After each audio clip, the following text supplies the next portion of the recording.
Welcome back to Hourglass of Wine and to a new edition for our 5-minute guide series.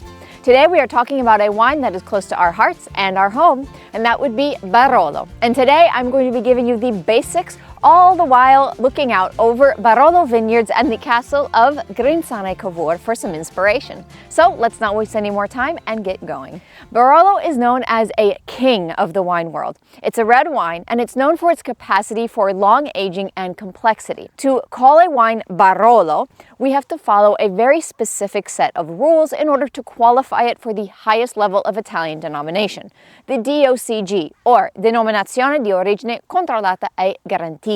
These rules are going to guide us to understanding the basics of the wine, from where it can be made, the grapes that can be used, the aging requirements, and even some general quality characteristics. So let's tackle the first on that list, place.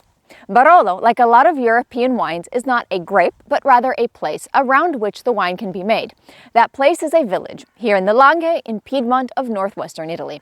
It's a UNESCO World Heritage Area. The rolling hills here have been a host to vineyards for seemingly forever. Of course, Barolo with its castle is the center of production, but Barolo can be produced across 11 different villages in total. Of course, we have Barolo. There's also La Mora, Serralunga d'Alba, Castiglione Faletto, Grinzane Cavour, which we have the castle here, Monforte d'Alba, Novello, Rodi, Verduno, Chiarasco, and Diano d'Alba. To qualify for the DOCG Barolo title, the grapes must come from the vineyards within these village limits, and the winemaking facility must be within those limits too.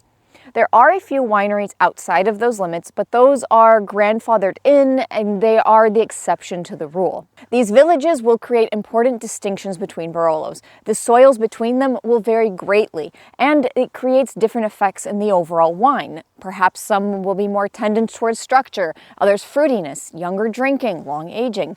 But all of those different soil types and what they give us to the wine is really a much larger discussion that we'll need to have in another video. Now, another important distinction of place for Barolos will be the concept of the MGA, or Menzione Geografica Aggiuntiva, an additional geographic mention. These are essentially like crus, or specific areas of vineyards that are particularly well known with special names. To write these MGAs on a bottle, all of the grapes must come from that particular area of the vineyard. If there are multiple MGAs or villages in a bottle, the producer must label it as just simply Barolo. Now, the grape.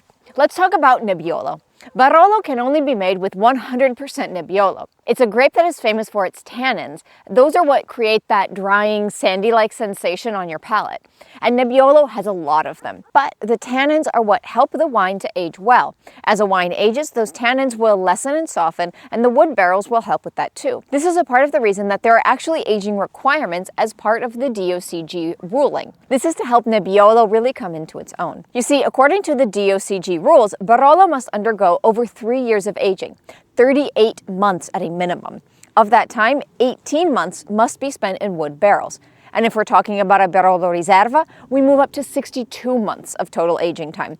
That is a long time, and it's a significant investment for winemakers, and part of the reason why Barolo can command higher prices than other Nebbiolo-based wines. But it's this aging that is mixed with the Nebbiolo grape that gives us the distinct Barolo profile. Younger Barolos will have notes of violets, cherries, and a hint of vanilla or spice that comes from the barrel. When aged well, Barolo will pull out amazing aromas of leather, tobacco, mushrooms, truffles, and the spices and vanilla will really be amped up.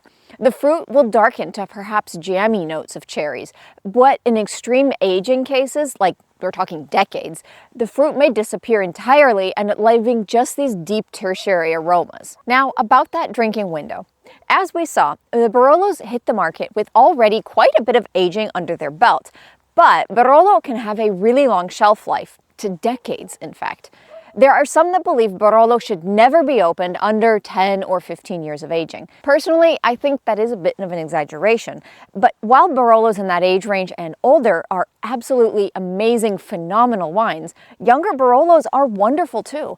It's a different flavor. The tannins are more present, but you're going to have more fruit flavors. So it depends on how long you want to hold on to the bottle, special occasions, and what kind of flavors you love in your wine. So thank you for joining me today. directly from some Barolo vineyards with Diano d'Alba back behind me now. I had a lot of fun giving you some quick and dirty essential Barolo info, and if you enjoyed it, please leave a like below and be sure to subscribe as we try to mix up our content from Wine 101 videos like this to more in-depth nerdy stuff and even some quizzes and games. I will see you with the next video, which might be one of these here for a more deep dive on Barolo wines and its neighbor Barbaresco. I will see you with the next Hourglass of Wine. Cheers!